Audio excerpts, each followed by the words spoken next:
Welcome to the Faith Together podcast from the Center for Faith and Family at Olivet Nazarene University. If you believe that passing down Christian faith is essential for the next generation, you are in the right place. Enjoy conversations with guests who are faith practitioners, parents, caregivers, pastors, counselors, and many more. You'll enjoy practical tools and community for passing down Christian faith to your children and grandchildren.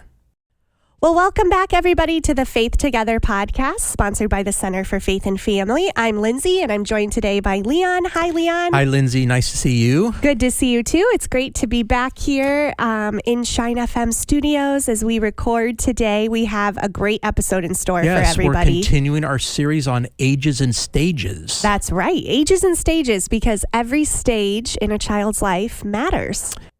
Yeah, so every age of a child's life is very, very important, and the way that we try to pass on our faith to them looks a little bit different based on the stages that they're in. It really does. So if you weren't able to join us when we kicked off this series last week, please go back, listen to that episode. We started with the early childhood stage, so babies, nursery, preschoolers, and we had a wonderful guest, Michaela White, with us, who shared with us about early childhood stage and how we can pass on faith. Right. So let's review. So we're doing early childhood stage, and then we're going to talk about elementary, which is basically in school. So starting school at kindergarten and going to about 6th grade. Yep, that's and today. And then middle school. Yep, next 7th, week. 8th, 9th grade, kind of in that range, 6th, 7th, 8th grade, and then high school. Yes. And so we may even include college in that as well. Yes, that'd be great. Young adulthood. Yeah. Yeah. So we're excited to continue in this conversation. And today, I thought let's start off with some memories of our elementary years, Leon, for our listeners. I had a couple as I was thinking about this. You know, when I thought about elementary, and this is kind of a sad thing, but the first thing that came to my mind is I spent a significant amount of my elementary years in and out of the hospital. You did? So, yeah, I had some pretty significant illnesses when I was kids that were kind of long-term illnesses. Yeah. And so that's kind of, when I think about childhood, that kind of comes to the surface. But as I thought a little further, I thought about things like, you know, riding my bike in the neighborhood, especially like during the summer. Yeah. You know, unlike today, we would be unleashed at some point during the morning, and then usually end up back at the house, somebody's house, one of my buddy's house or my house for lunch. And then we were out again. And oftentimes, you know, we didn't come home until the street lights came on in the neighborhood, you know, and we were out terrorizing, you know, the neighborhood. We were good kids, so we didn't do terrible, awful things, but, you know, just making a nuisance of ourselves, I'm sure. But I remember those as great memories, just riding our bikes around. But probably the thing that stood out to me the most was I remember he was either 5th or 6th grade Sunday school teacher. His name was Dale Condon, and he was a war veteran. And I assume, I don't know if I ever knew or not, that his limp was a result of war.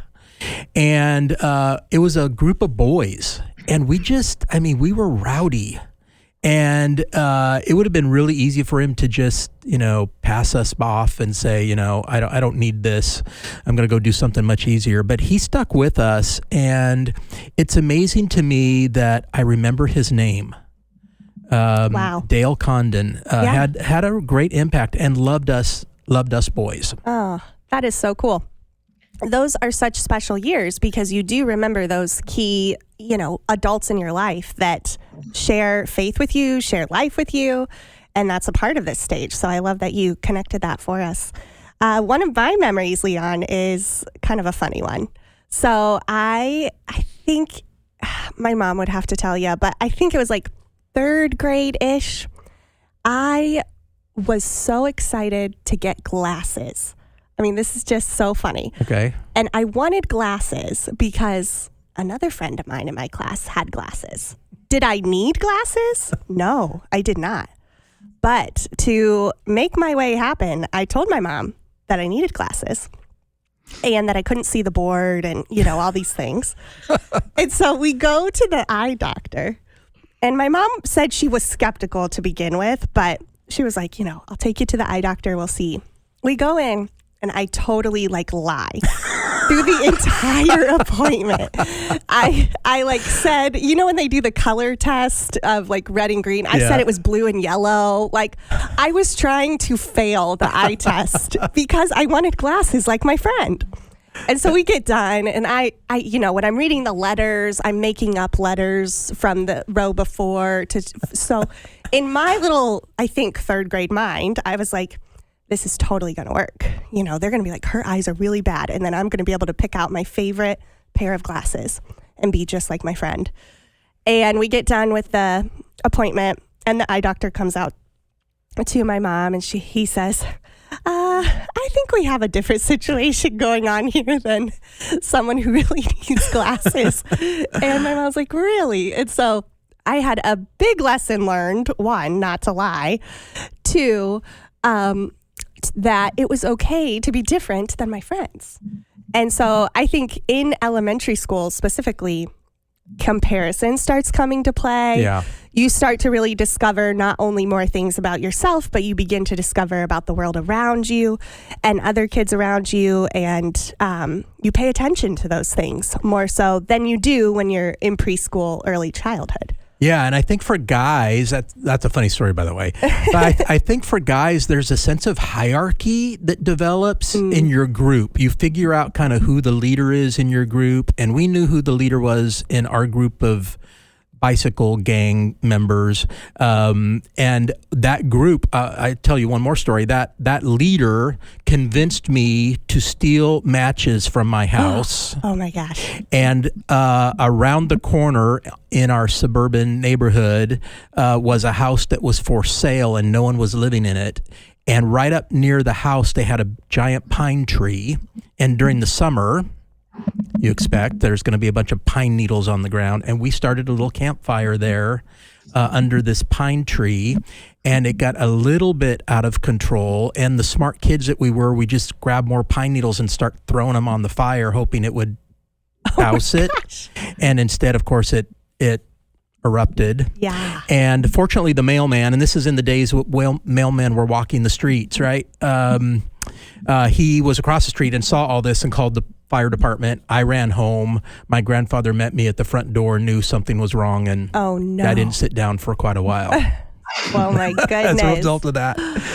So anyway, well, the things we do when we're elementary age kids. It's true. There's so many stories. We could have a whole episode on this. For sure. But let's keep moving because we have a couple of guests with us today. We do. Yes. So I want to just introduce two good friends of mine, but more than friends, they're great ministry leaders and professionals. And their names are Danelle Schlichenmayer and Andy Berry. Hi, Danelle and Andy.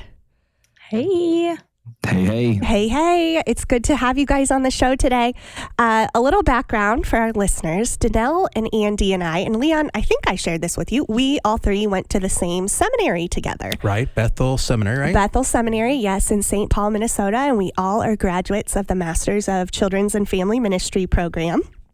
And during seminary, you have a lot of conversations, Leon, about all the things. Oh, yes. Specifically, in ministry. And so we have had lots of great learning together. And Danelle and I specifically, we've been friends now for 10 years, Danelle, right? It's been a while. Officially 10. Officially 10. Yes. So wild. We've done a lot of life together, and it's just been really cool to stay in touch with some of my friends from seminary. And Danelle and Andy are also podcast hosts.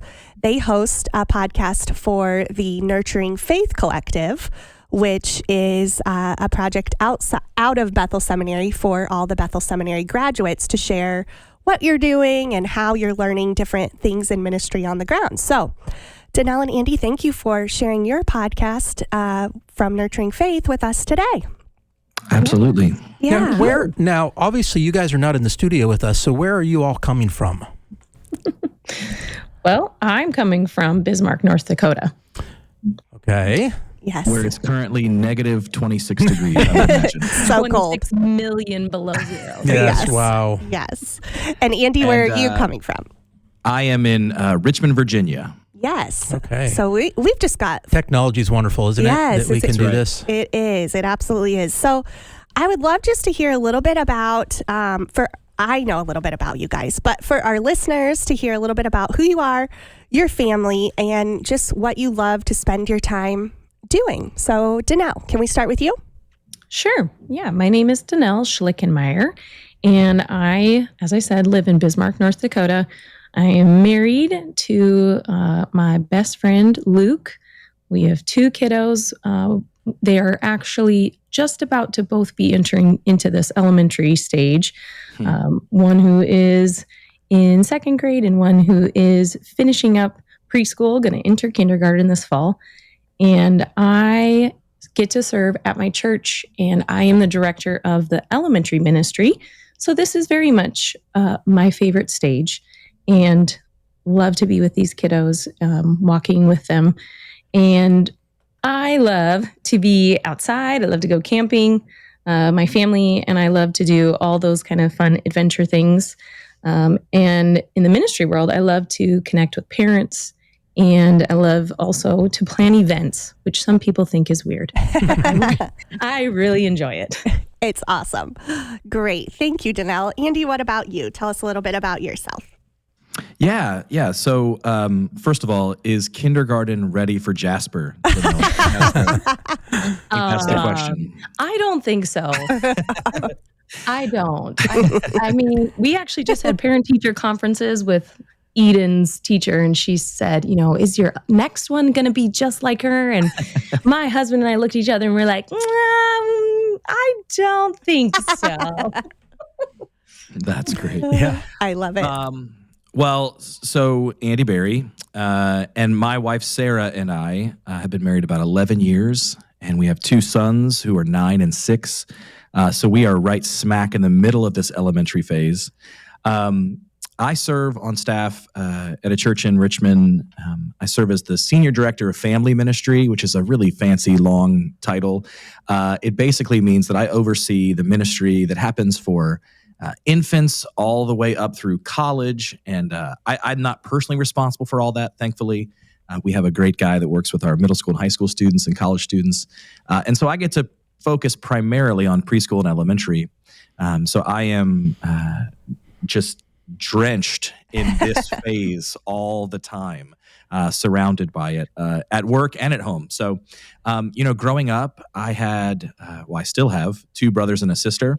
And, my mom and dad, their philosophy was, we're going to take you one place. So what one of you does, you're all going to do, right? We're not going to go 4 different places during the day. And so that meant that, my brothers and I, we played every sport that there was in every season. We swam in the summer, we played football in the fall, and all those things. And my sister played a little bit of sports, but she was more into dance and the arts. And so when it was time for football, my sister came along and cheered. And when it was time for my sister to do dance, we went along and danced. And so that was sort of my upbringing. And so I thought, I had this very well-rounded experience as a kid. And so our desire as parents, Sarah and I, has been, we've said, let's give our kids a really well-rounded experience. So I come from a more athletic, growing up. Sarah comes from a more arts growing up. She's a chorus teacher. So our kids, as a family, it just depends on the day. We could be out, playing basketball in the driveway. We could be inside watching some musical theater, piece. We could be in the car singing. We could be building Lego. We could be playing Madden, building a fort. It just depends on the day. And I'm so thankful that my kids go along with all that. That's awesome. So you can spend your time doing whatever the day brings. Right. That's wonderful. Yeah, I like that a lot. So as we think about elementary school, we can all agree that it's a time of discovery, right? Like we're just discovering, kids are discovering so much during this phase. And you guys know this as ministry leaders and as parents. Leon, you know this as a grandparent. Leon, remind me, are your grandchildren in this elementary 6 phase? and 7. Yeah. Okay. Kindergarten, 2nd grade. Okay, Yeah. So you're right there too. So we know that they're just discovering, they're learning so much at this time. And I'm just wondering, Danelle and Andy, what do you guys love the most about this stage? And what do you love I guess, as a parent, but also in your ministry context? What do you love the most about this stage? As a ministry leader, I'll talk about that first. As a ministry leader, I really love watching the kids in my ministry, when I'm teaching about some concept, and their lights just come on and the dots connect, and it's this big aha moment where they maybe are hearing the gospel for the first time, or maybe they're finally seeing God in a different light where it never really clicked before. And I just love their willingness to learn. They are always open to whatever it is that we're going to teach. And I know sometimes, kids, especially elementary age kids, kind of get that rap of like, oh, they're not going to listen, or oh, they're bored because you're not watching TV or whatever. And I really see the opposite. I think if you can engage students in stories and storytelling, you can really capture their attention. And so I personally just have loved being able to introduce a bunch of different, even just faith topics. And obviously we're studying the Bible on a regular basis, but digging into the character of God, or digging into, God's plan and how he doesn't waste anything, and everything is, turned into good, according to his plan and his purposes. And so I just love when a kid has that moment where they just kind of click and it deepens their faith. And there's just something special to watch them encounter that. Absolutely. I know we talk a lot about on the podcast, Leon, about storytelling and the power of story. Yes, absolutely. And we see that to be true so clearly at this stage, wouldn't you say? Yeah, and I think as kids hear stories, they're as you mentioned, Lindsay, earlier, they're in discovery mode in this age group, in the elementary stages of life.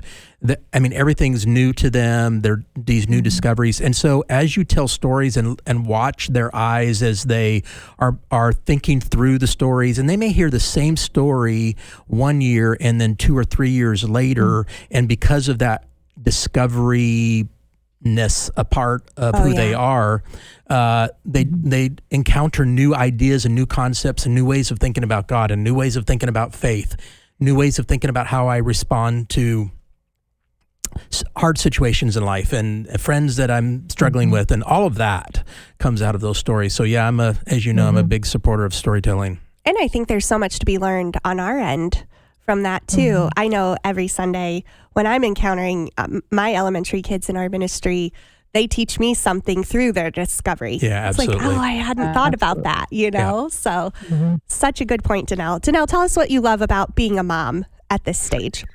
Oh man. So as I mentioned, we had parent-teacher conferences yesterday. And so my daughter Eden is just about finished with second grade, and her teacher loves her.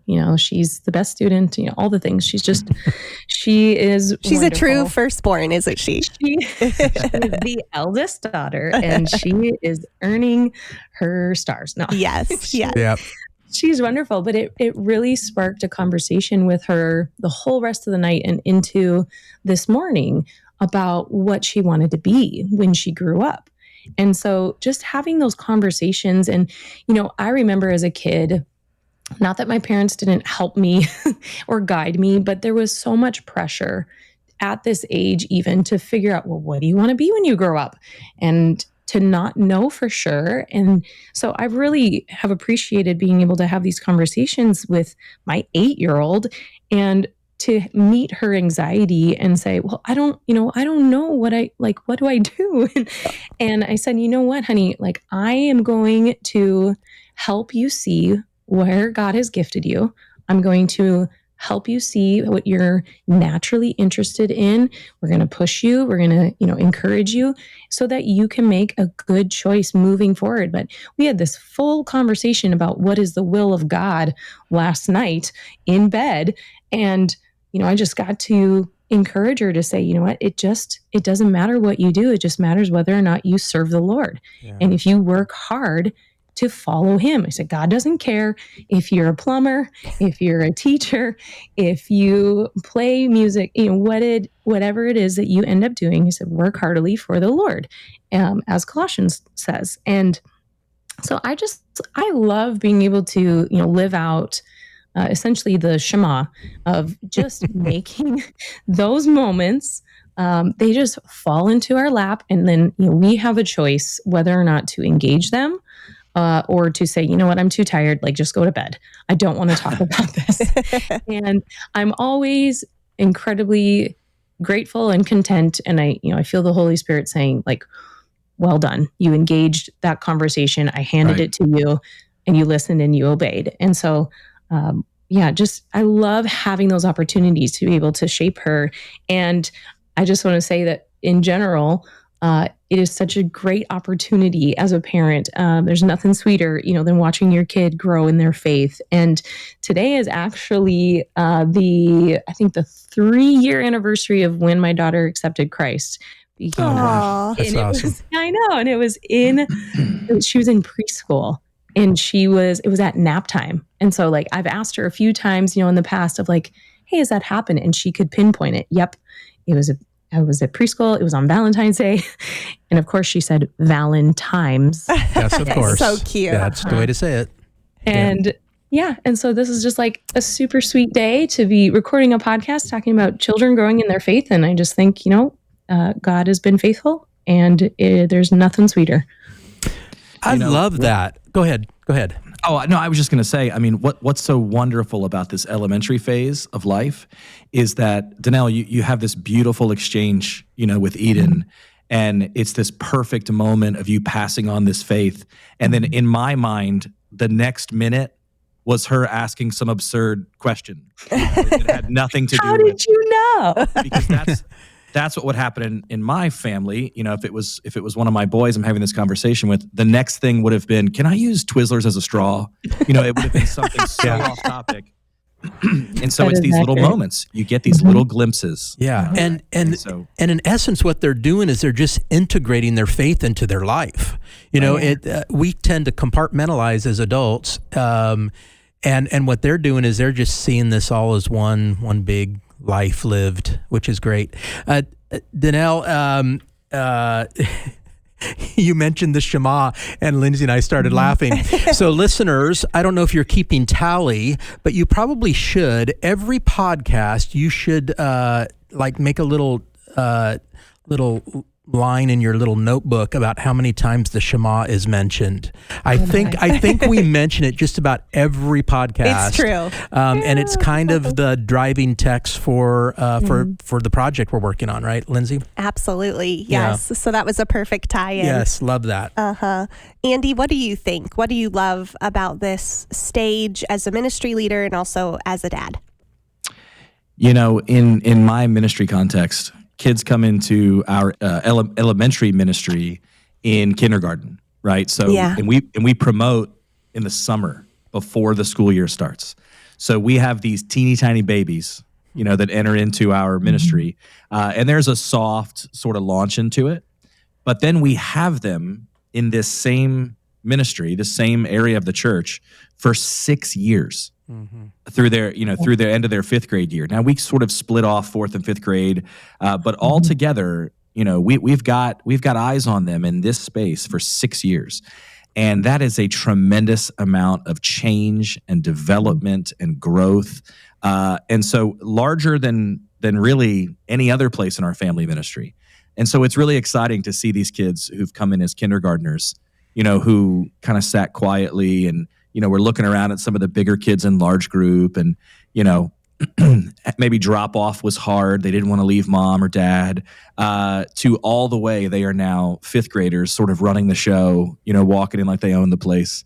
And so I love getting a glimpse at that amount of growth and change over that period of time.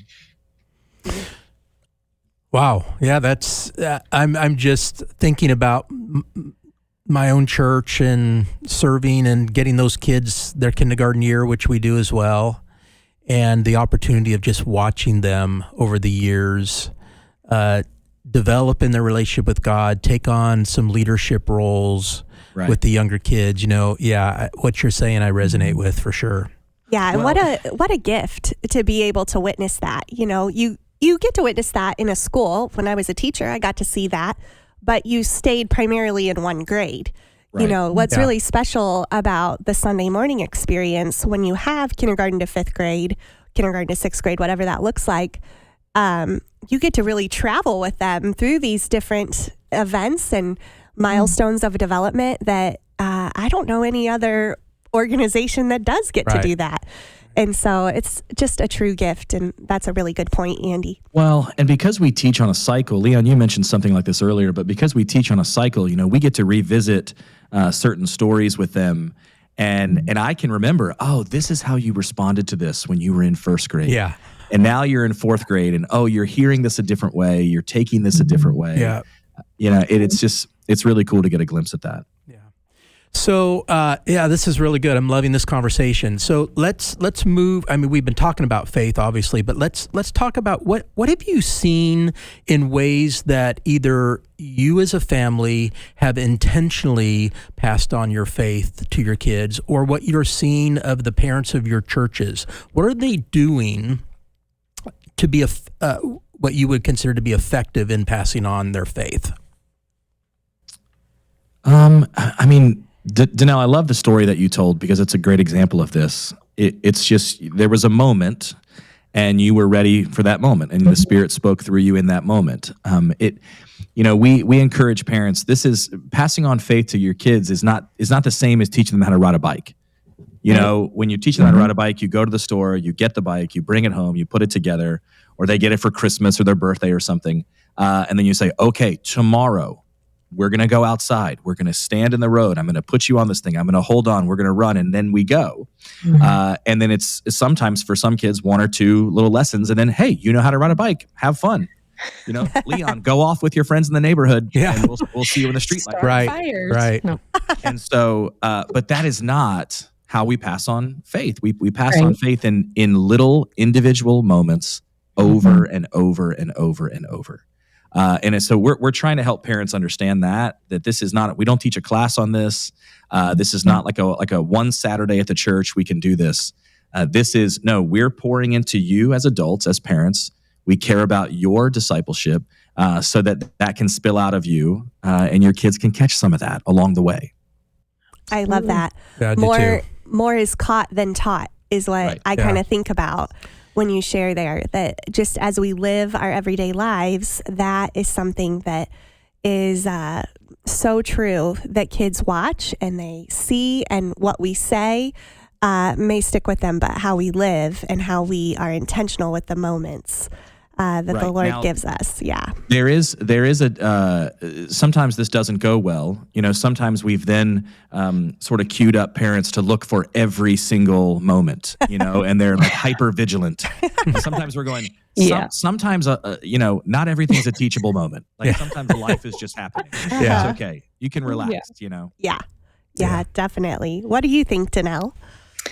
Yeah, so I have a strategy that I use in my ministry. And so I have a lot of moms that, because we know dads care about faith, but we know that the mom is especially pursuing discipleship of her kids.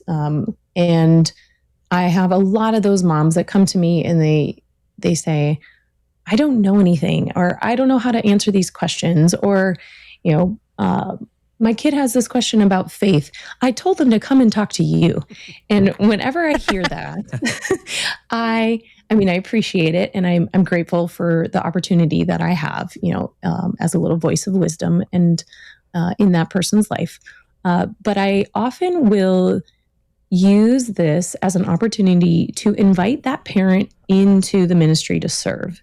And what actually happens is that they, just by being in the room, being in the environment, sitting in the Sunday school classes and engaging in the stories with their kids or other kids, they begin to understand Scripture and understand the gospel in a different way.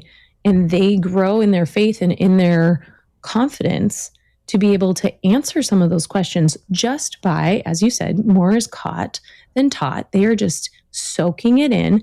And so one of my favorite things to see is when a mom who, had originally said, I don't know anything, and I'm going to send all my kids to you, to then her telling me, a month or about a year or so later than that, saying, hey, my child asked me this question about the Bible, and I answered him.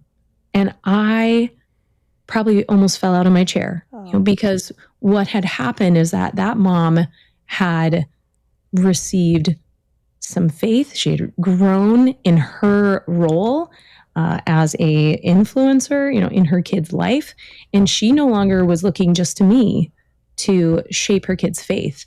She felt confident enough. And she's like, I don't know if I answered it right. And I said, it doesn't matter. Mm-hmm. It does not matter, but you are, stepping forward into that role, and you know more than you realize, but you're so afraid that you're going to say the wrong thing, or, this is the only chance, I'm going to have to talk to my kid about faith. No, there will be many moments, and so I have enjoyed bringing those moms, and I don't discriminate. I bring the dads in as well, but bringing those parents in so that they can just watch and observe myself and my other Bible teachers, and it just increases their confidence and their familiarity with Scripture.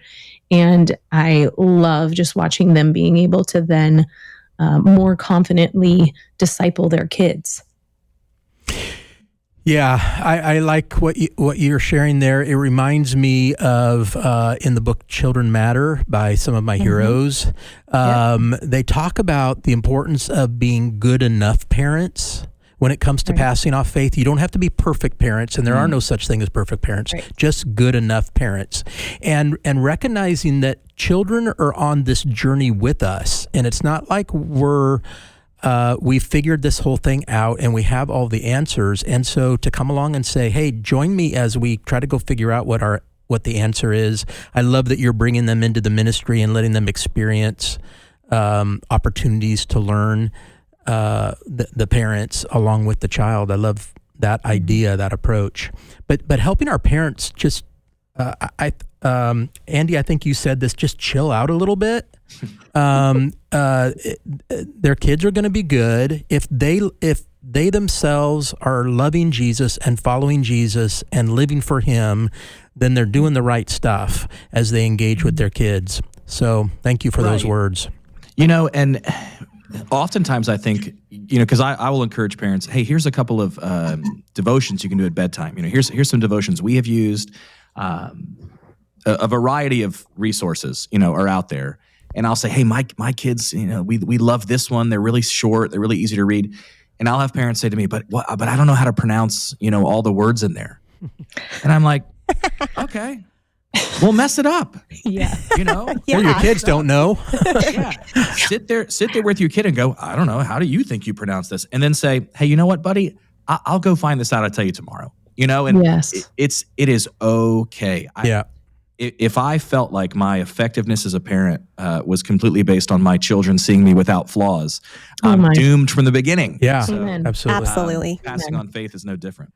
Yeah, and I think there's just such a connection there as we wrap up our conversation that this is a stage of discovery for the children that are in it, but it's also a stage of discovery for us as parents and caregivers and ministry leaders, that we are to constantly be discovering more of who God is in our lives. And as we do that, we can continue to be on the journey, like you said, Leon, with the children around us and discover with them.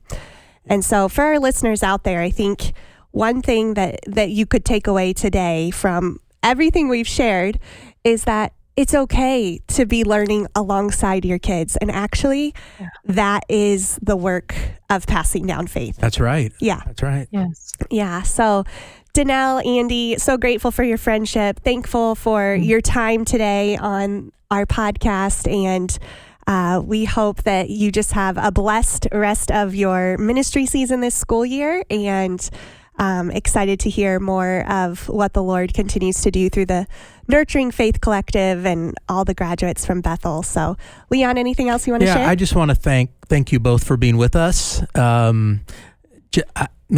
one thing, you have a very comfortableness on the microphone, so thank you for that. And just, I think you're very pleasant to listen to, and I bet you have a lot of podcast listeners because of that. But more importantly than that, what you shared with us, the content you shared with us today was very valuable. So thank you for your investment in our podcast today. Yes, and for our listeners, we'll make sure to link in our show notes on our website, centerff.com, to Danelle and Andy's podcast called The Nurturing Faith Collective, if you want to take a listen. Yeah, that's great. Yeah. Thank you all so much.